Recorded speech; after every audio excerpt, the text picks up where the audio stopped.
The Good War.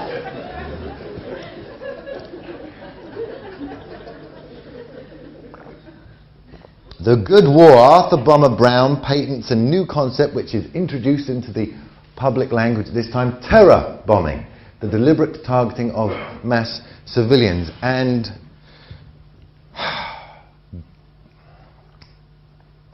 given a choice of 10 British millionaires, 9 out of 10 TV viewers choose Winston fucking Churchill of all fucking people. I mean, we were not always so blind, man. We didn't always used to be so blind. Back in the 70s, the great actor Richard Burton was asked to write a piece for the New York Times Arts and Culture section, describing his experiences playing Churchill in a recent BBC drama production.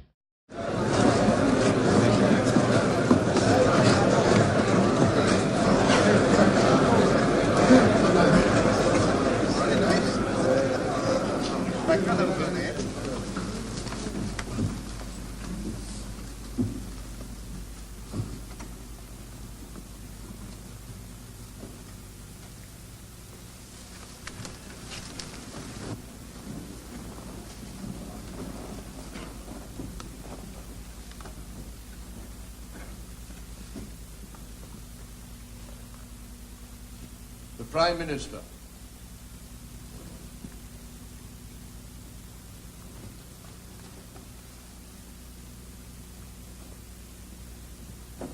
I speak to you as Prime Minister for the first time in a solemn hour for the life of our country, of our empire, of our allies, and above all, of the cause of freedom.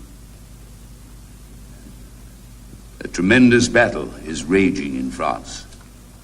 The Germans, by a remarkable combination of air bombing and heavily armored tanks, have penetrated the French defenses and are ravaging the open country. We have before us an ordeal of the most grievous kind.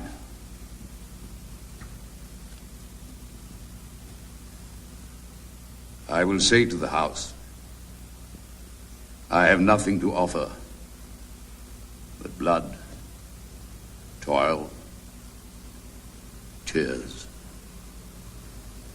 and sweat. You will ask, what is our policy? I will say, it is to wage war. Yeah! By sea, by land, by air. To wage war with all our strength and all the might that God can give us. To wage war against a monstrous tyranny never surpassed in the whole dark, lamentable catalogue of human crime. That is our policy. Yeah. You will ask, what is our aim? I will answer in one word. Victory. Yeah. Victory at all costs. Victory despite all terror. Victory however long or hard the road may be. For without victory there can be no survival. We are resolved to destroy Hitler and every vestige of the Nazi regime. From that, nothing can turn us. Nothing. We will not parley, we will not negotiate with Hitler and the grisly gang that works his wicked will. We will fight him by sea, we will fight him by land, we will fight him in the air, until, with God's help, we have rid the world of his shadow.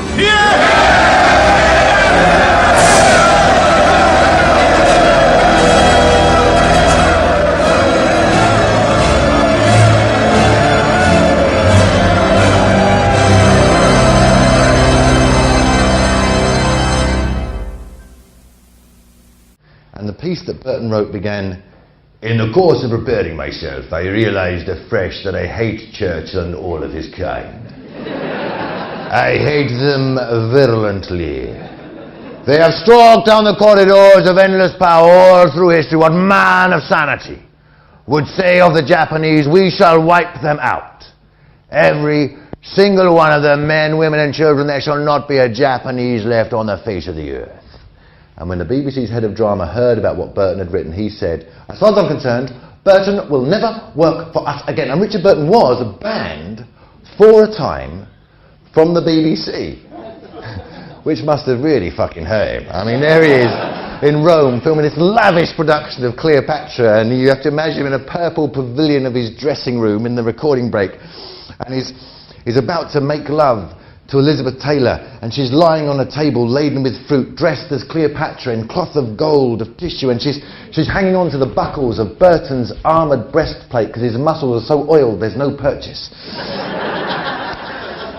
But Burton has to stop before he's begun. He's like, no, sorry, bed love, I'm not in the mood. I'm just a bit depressed by something, that's all. Just. What is it, Rich, honey? What's the matter? Nothing, bed. I just feeling a bit low, that's all.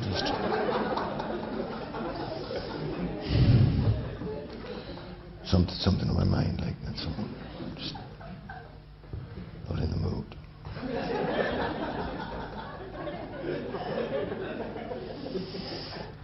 Should be me and Heidi High, not Paul saying I was born for the part, man, born for it. Heidi fucking High, you cumber, man, that's my part. He's a scab taking food off my fucking table. But see, Churchill was a war hero. Show me the bullet wounds. It was the speeches, you see, it was the defiant wartime speeches. That was the vigor of the man. That was the speeches. That was his job. That's what he was being paid to do. What's he going to say? I have just read the latest reports concerning the standard of Britain's gold reserve, and I am privy to the most recent intelligence concerning the fighting on the Western Front, and we are so fucked. The time has come for all English men and women to start learning German. Herr Hitler, if you are listening, ich hoffe, dass du kannst mich eine kleine Bestellung in euch Kanzlerie findet. Herr Hitler, Goebbels, Goering, Himmler, if you are listening, I hope also you will recall that in 1942, I stood up in the House of Commons and described Mussolini as a very great man. That in 1944, I authorized 226 members of the Nazi security battalions to fight alongside the British Army and crush the Greek resistance, which had just had the temerity to liberate Greece from noble German occupation. That when we liberated southern Italy, I personally reinstated fascist war hero Field Marshal Badoglio. Problem was, when the Allies got to northern Italy, because they had already been liberated, but by entirely the wrong people. In Turin, the most senior German field marshal had surrendered his Luger to a car worker from the Fiat factory.